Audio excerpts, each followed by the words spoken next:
ସମସ୍ତଙ୍କୁ ADS knowledge ପଟେ ସ୍ୱାଗତ ସହ ମୁଁ ଆପଣଙ୍କର ପ୍ରିୟ ଇତିଶ୍ରୀ ମ୍ୟାମ୍।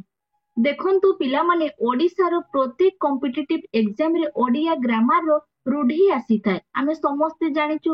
ତେଣୁ ଆଜି ଆମେ ଇମ୍ପୋର୍ଟାଣ୍ଟ ରୂଢିର MCQ ଡିସ୍କସନ କରିବା, ଯୋଉଗୁଡାକ ବାରମ୍ବାର ଏକ୍ଜାମ ରେ ଆସୁଛି ଆଉ ଆଗକୁ ମଧ୍ୟ ଏପରି କ୍ୱେଶ୍ଚନ୍ସ ଆସିବ। ତେଣୁ ଭିଡିଓକୁ କେହି ମିସ୍ କରନ୍ତୁ ନାହିଁ, ପ୍ରଥମରୁ ଶେଷ ଯାଏଁ ଦେଖନ୍ତୁ।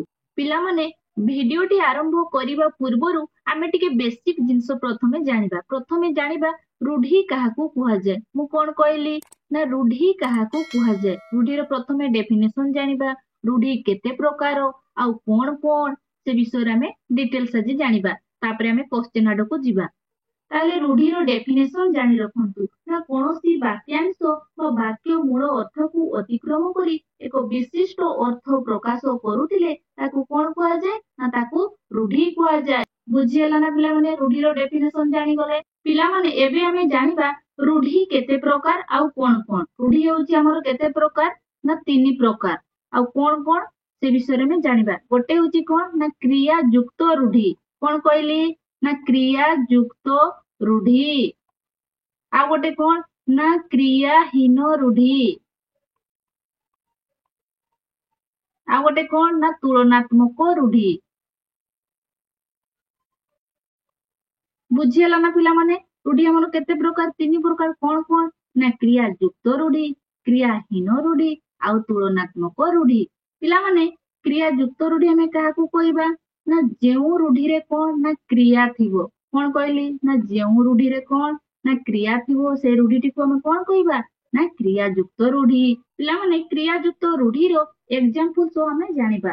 ପିଲାମାନେ, ମୁଁ କଣ କହିଲି ନା ଅକୋଷ ରଖିବା। କଣ ରଖିବା ନା ଅକୋଷ ରଖିବା। ଅକୋଷ ରଖିବା, ରଖିବାଟା ଗୋଟେ କଣ କ୍ରିୟା। କ୍ରିୟା ନା, ତାହେଲେ এই ରୂଢିଟି କଣ ହେଇଯିବ କ୍ରିୟା ଯୁକ୍ତ ରୂଢି। ବୁଝିହେଲା ନା ପିଲାମାନେ? ଏବେ ଆମେ ଦେଖିବା କ୍ରିୟାହୀନ ରୂଢି। ଆମେ କ୍ରିୟାହୀନ ରୂଢିକୁ କେମିତି ଚିହ୍ନିବା? ପିଲାମାନେ, ଯେଉଁ ରୂଢିରେ କଣ କ୍ରିୟା ନଥିବ ସେ ରୂଢିଟିକୁ ଆମେ କଣ କହିବା ନା କ୍ରିୟାହୀନ ରୂଢି। ଏହାର ଗୋଟେ ଉଦାହରଣ ନେଇଯିବା, ଅନ୍ଧର ଲଉଡି। ଅନ୍ଧର ଲଉଡି, ଏଥିରେ କଣ କ୍ରିୟା ଅଛି? ଅନ୍ଧର ଲଉଡିରେ କ୍ରିୟା ନାହିଁ। ଅନ୍ଧର ଲଉଡି, କିଛି କ୍ରିୟା ଅଛି? କ୍ରିୟା ନାହିଁ। ତାହେଲେ ଏ ରୂଢିଟି କଣ ହେଇଯିବ କ୍ରିୟାହୀନ ରୂଢି ହେଇଯିବ। ବୁଝି ହଉଛି ନା ପିଲାମାନେ? ତାହେଲେ ଜାଣିଗଲ କ୍ରିୟା ଯୁକ୍ତ ରୂଢି କାହାକୁ କୁହାଯାଏ, କ୍ରିୟାହୀନ ରୂଢି କାହାକୁ କୁହାଯାଏ। ଏବେ ଦେଖିବା ତୁଳନାତ୍ମକ ରୂଢି। ତୁଳନାତ୍ମକ ରୂଢି କହିଲେ ପିଲାମାନେ ନା କାହା ସହିତ ଗୋଟେ ତୁଳନା କରାଯାଉଥିବ, ସେଇଟାକୁ ହିଁ ଆମେ ତୁଳନାତ୍ମକ ରୂଢି କହିବା। ଯେମିତି ଏଣ୍ଡୁଅ ପରି ମୁଣ୍ଡ ଟୁଙ୍ଗାରିବା। କାହା ପରି ନା ଏଣ୍ଡୁଅ ପରି। କାହା ସହିତ ତୁଳନା କରାଯାଉଛି ନା ଏଣ୍ଡୁଅ ସହିତ ତୁଳନା କରାଯାଉଛି। କାହା ସହିତ ନା ଏଣ୍ଡୁଅ ସହିତ ତୁଳନା କରାଯାଉଛି। ତାହେଲେ ରୂଢିଟି କଣ ହେଇଯିବ ତୁଳନାତ୍ମକ ରୂଢି। ଆଉ ଗୋଟେ ଏକ୍ସାମ୍ପଲ ନେଇଯିବା ପିଲାମାନେ, ଯେମିତି କୁକୁର ପରି ଧାଇଁବା। କାହା ପରି ନା କୁକୁର ପରି ଧାଇଁବା। କାହା ସହିତ ତୁଳନା କରାଯାଉଛି? କୁକୁର ସହିତ ତୁଳନା କରାଯାଉଛି। ତାହେଲେ ରୂଢିଟି କଣ ହେଇଯିବ ତୁଳନାତ୍ମକ ରୂଢି। ପିଲାମାନେ କ୍ଲିୟରଲି ବୁଝିପାରିଲେ ନା? ତୁଳନାତ୍ମକ ରୂଢି କାହାକୁ କହିବା, କ୍ରିୟା ଯୁକ୍ତ ରୂଢି ଆମେ କାହାକୁ କହିପାରିବା, ଆଉ କ୍ରିୟାହୀନ ରୂଢି ଆମେ କାହାକୁ କହିବା। ପୁରା କ୍ଲିୟର ନା? ଆଉ କାହାର କିଛି ଡାଉଟ ରହିବ? କିଛି ଡାଉଟ ରହିବନି ନା? ଆଉ ରୂଢିର ଡେଫିନେସନ ମଧ୍ୟ ଆମେ ଜାଣିଗଲେ। ପିଲାମାନେ, ଏବେ ଆମେ ପ୍ରଶ୍ନ ଆଡକୁ ଯିବା। କ୍ୱେଶ୍ଚନ ନମ୍ବର 1 କୁ ଦେଖନ୍ତୁ। ଆଖି ପକାଇବା। କଣ କହୁଛି? ଆଖି ପକାଇବା। ଏହା ଏକ କି ପ୍ରକାର ରୂଢି? ପିଲାମାନେ, ମୁଁ ଏଇ ଟିକେ ପୂର୍ବରୁ କହିଲି ନା ରୂଢି କେମିତି ଚିହ୍ନିବେ? ଯେଉଁ ରୂଢିରେ କ୍ରିୟା ଥିବ ସେ ରୂଢିଟି କଣ ହେଇଯିବ କ୍ରିୟା ଯୁକ୍ତ ରୂଢି ହେଇଥିବ। ପିଲାମାନେ, ଏଥିରେ କ୍ରିୟା ଅଛି ନା? ହଁ ମ୍ୟାମ୍ କ୍ରିୟା ଅଛି। ତାହେଲେ କଣ ହେଇଯିବ? ସଠିକ ଉତ୍ତରଟି ହେଇଯିବ ଅପସନ ବି, କ୍ରିୟା ଯୁକ୍ତ ରୂଢି। ବୁଝିହେଲା ନା ପିଲାମାନେ? କେମିତି ଚିହ୍ନି ପାରିଲେ, କେତେ ଇଜିଲି କରିପାରିଲେ? ପିଲାମାନେ, ପ୍ରତ୍ୟେକ ଏକ୍ସାମ ରେ 2 ରୁ 3 ମାର୍କ ରୂଢି ଆସିଥାଏ ନା ଆସିଥାଏନି? ପ୍ରତ୍ୟେକ ଏକ୍ସାମ ରେ ଦେଖିବେ 2 ରୁ 3 ମାର୍କ ରୂଢି ଆସିଥାଏ। ତାହେଲେ ଆମେ କ୍ଲିୟରଲି ଏମିତି ବୁଝି ବୁଝିକି ଯିବା, ଆରାମ ସେ କରିପାରିବା। ନେକ୍ସଟ ଦେଖନ୍ତୁ କ୍ୱେଶ୍ଚନ ନମ୍ବର 2, ନା କରିବା। এই ରୂଢିଟି କେଉଁ ଅର୍ଥ ପ୍ରକାଶ କରେ? ପିଲାମାନେ, କ୍ୱେଶ୍ଚନଟି ପଢିବା ପୂର୍ବରୁ ଦେଖି ନିଅନ୍ତୁ ପ୍ରଥମେ ଏହା ଏକ କି ପ୍ରକାର ରୂଢି। ଏହା କଣ ନା କ୍ରିୟା ଯୁକ୍ତ ରୂଢି। ମୁଁ କହିଥିଲି ନା କରିବା, ଖାଇବା, ଯୋଉଥିରେ କ୍ରିୟା ଥିବ ସେ ରୂଢିଟି କଣ ହେଇଯିବ କ୍ରିୟା ଯୁକ୍ତ ରୂଢି। ତାହେଲେ ଏଥିରେ କଣ ଅଛି? କ୍ରିୟା ଅଛି ନା? ତାହେଲେ ନା କରିବା এই ରୂଢିଟି ହେଉଛି ଏକ କ୍ରିୟା ଯୁକ୍ତ ରୂଢି। ତାହେଲେ କଣ କହୁଛି? এই ରୂଢିଟି କେଉଁ ଅର୍ଥ ପ୍ରକାଶ କରେ? ନିଜ ନାଁକୁ ଅନ୍ୟ ଆଗରେ କହିବା, ନିଜ ନାଁକୁ ଅପସନ୍ଦ କରିବା, ନିଜ ପୁରୁଣା ନାଁ ପରିତ୍ୟାଗ କରି ନୂଆ ଏକ ନାଁ ରଖିବା, ସୁନାମ ଅର୍ଜନ କରିବା। ତାହେଲେ ପିଲାମାନେ ସଠିକ ଉତ୍ତରଟି କଣ ହେଇଯିବ? ଅପସନ ଡି ହେଇଯିବ ଏହାର ସଠିକ ଉତ୍ତର। ସୁନାମ ଅର୍ଜନ କରିବା। ବୁଝିହେଲା ନା ପିଲାମାନେ? ନେକ୍ସଟ ଦେଖିବା ପିଲାମାନେ କ୍ୱେଶ୍ଚନ ନମ୍ବର 3। ବହୁତ ସୁନ୍ଦର ପ୍ରଶ୍ନଟି ଅଛି। ଶ୍ରୀତେଶ କାଲି ମୋତେ ଚିତା କାଟି ପଳାଇଲା। କିଏ ପଳାଇଲା? ନା ଶ୍ରୀତେଶ କାଲି ମୋତେ ଚିତା କାଟି ପଳାଇଲା। ଏହି ଉକ୍ତିରେ ରେଖାଙ୍କିତ ଅଂଶଟି କେଉଁ ଅର୍ଥ ବୁଝାଉଛି? କପାଳରେ ଚିତା ଲଗେଇ ବୁଲିବା, ସନ୍ନ୍ୟାସୀ ରୂପ ଧାରଣ କରିବା, ଠକି ଦେବା, ମୁଣ୍ଡରେ ସିନ୍ଦୁର ଚିତା ଲଗାଇବା। ଏହାର ସଠିକ ଉତ୍ତରଟି କଣ ହେଇଯିବ ପିଲାମାନେ? ଅପସନ ସି ହେଇଯିବ ଏହାର ସଠିକ ଉତ୍ତର, ଠକି ଦେବା। ବୁଝିହେଲା ନା ପିଲାମାନେ? ଚିତା କାଟି ପଳାଇଲା ମାନେ କଣ? ନା ଠକି ଦେବା। ବୁଝିହେଲା ନା? ବହୁତ ସୁନ୍ଦର ପ୍ରଶ୍ନଟିଏ ଥିଲା। ନେକ୍ସଟ ଦେଖିବା ପିଲାମାନେ କ୍ୱେଶ୍ଚନ ନମ୍ବର 4। ହୁଙ୍କା ପିଟା। ହୁଙ୍କା ପିଟା এই ରୂଢିଟି କେଉଁ ଅର୍ଥରେ ବ୍ୟବହାର କରାଯାଏ? କ୍ୱେଶ୍ଚନଟି ଦେଖିବା ପୂର୍ବରୁ ଜାଣି ରଖନ୍ତୁ ହୁଙ୍କା ପିଟା ଏହା ଏକ କି ପ୍ରକାର ରୂଢି? ନା ଏହା ଏକ କ୍ରିୟାହୀନ ରୂଢି। ଏଥିରେ କ୍ରିୟା ଅଛି କି? କ୍ରିୟା ନାହିଁ। ତାହେଲେ ଏହା ଏକ କଣ? ନା କ୍ରିୟାହୀନ ରୂଢି। ବୁଝିହେଲା ନା ପିଲାମାନେ? ଏବେ ଦେଖିବା ଆମେ ହୁଙ୍କା ପିଟା ରୂଢିଟି କେଉଁ ଅର୍ଥରେ ବ୍ୟବହାର କରାଯାଉଛି? ଉଇ ହୁଙ୍କାକୁ ପିଟିବା, ଅନ୍ଧ ପରି ହୁଙ୍କା ପରେ ପିଟି ହୋଇଯିବା, ଅନ୍ୟାୟକୁ ସ୍ୱାଗତ କରିବା, କିଛି ନ ବୁଝି ସୁଝି ହଠାତ୍ କରି କାମରେ ଲାଗିଯିବା। ତାହେଲେ ଏହାର ସଠିକ ଉତ୍ତରଟି କଣ ହେଇଯିବ? ନା ଅପସନ ଡି ହେଇଯିବ ଏହାର ସଠିକ ଉତ୍ତର। ବୁଝିହେଲା ନା ପିଲାମାନେ? କିଛି ନ ବୁଝି ସୁଝି ହଠାତ୍ କାମରେ ଲାଗିଯିବା। ନେକ୍ସଟ ଦେଖନ୍ତୁ ପିଲାମାନେ ସୁନ୍ଦର ପ୍ରଶ୍ନଟିଏ। କ୍ୱେଶ୍ଚନ ନମ୍ବର 5 କୁ ଦେଖନ୍ତୁ କେତେ ସୁନ୍ଦର ପ୍ରଶ୍ନଟିଏ। କେଉଁ ଅର୍ଥରେ ଅରଣ୍ୟ ରୋଦନ ରୂଢିକୁ ବ୍ୟବହାର କରାଯାଏ? କଣ କହୁଛି? କେଉଁ ଅର୍ଥରେ ଅରଣ୍ୟ ରୋଦନ ରୂଢିକୁ ବ୍ୟବହାର କରାଯାଏ? କେଉଁ ପ୍ରକାର ରୂଢି? ନା ଏହା ଏକ କ୍ରିୟାହୀନ ରୂଢି। ମୁଁ କହିଲି ନା ସବୁବେଳେ କ୍ୱେଶ୍ଚନ ଦେଖୁ ଦେଖୁ ରୂଢି ଆସୁ ଆସୁ ତମେ ଦେଖିନେବ ଏଇଟା ଏକ କି ପ୍ରକାର ରୂଢି? କ୍ରିୟାହୀନ ରୂଢି, ନା ତୁଳନାତ୍ମକ ରୂଢି, ନା କ୍ରିୟା ଯୁକ୍ତ ରୂଢି। ବୁଝିହେଲା ନା ପିଲାମାନେ? ରୂଢିକୁ କେମିତି ଚିହ୍ନିବେ? ମୁଁ କହିଥିଲି ଯେଉଁ ରୂଢିରେ କ୍ରିୟା ଥିବ ସେ ରୂଢିଟି କଣ ହେଇଯିବ? ନା କ୍ରିୟା ଯୁକ୍ତ ରୂଢି। ଏଥିରେ କ୍ରିୟା ଅଛି କି? କ୍ରିୟା ନାହିଁ। ତେଣୁ କଣ ହେଇଯିବ? କ୍ରିୟାହୀନ ରୂଢି। ତାହେଲେ ଅପସନ କୁ ଦେଖନ୍ତୁ କଣ ଦେଇଛି? ନା ଅରଣ୍ୟ ଭିତରେ କାନ୍ଦିବା, କୌଣସି ଏକ କାରଣ ଥାଇ କାନ୍ଦିବା, ବୃଥା ପ୍ରୟାସ, କାନ୍ଦିବା ପାଇଁ ଅରଣ୍ୟକୁ ଯିବା। ଏହାର ସଠିକ ଉତ୍ତରଟି କଣ ହେଇଯିବ? ଅପସନ ସି ହେଇଯିବ ଏହାର ସଠିକ ଉତ୍ତର, ବୃଥା ପ୍ରୟାସ। ବୁଝିହେଲା ନା ପିଲାମାନେ? କ୍ଲିୟର ବୁଝିଗଲେ ନା? ପିଲାମାନେ ପ୍ରତ୍ୟେକ ଓଡିଶାର କମ୍ପିଟିଟିଭ ଏକ୍ସାମରେ ରୂଢିର କଣ ନା ୱେଟେଜ ରହିଛି। ତେଣୁ ରୂଢିକୁ ଜମା ମିସ୍ କରନ୍ତୁ। ପିଲାମାନେ ଟେଲିଗ୍ରାମ ଲିଙ୍କ ସହିତ ଯୋଡେଇକି ରୁହନ୍ତୁ ଆଉ ଏମିତି ସୁନ୍ଦର ସୁନ୍ଦର ସବୁଦିନ ଭିଡିଓ ଦେଖୁଥାନ୍ତୁ ଆଉ ଚ୍ୟାନେଲଟିକୁ ସବସ୍କ୍ରାଇବ କରିବା ପାଇଁ ଭୁଲିବେ ନାହିଁ। ପିଲାମାନେ ନେକ୍ସଟ କ୍ୱେଶ୍ଚନ ନମ୍ବର 6 କୁ ଦେଖନ୍ତୁ। ଲୋକବାଣୀକୁ ଆଉ କଣ ବୋଲି ମଧ୍ୟ କୁହାଯାଏ? କଣ କହୁଛି? ନା ଲୋକବାଣୀକୁ ଆଉ କଣ ବୋଲି ମଧ୍ୟ କୁହାଯାଏ?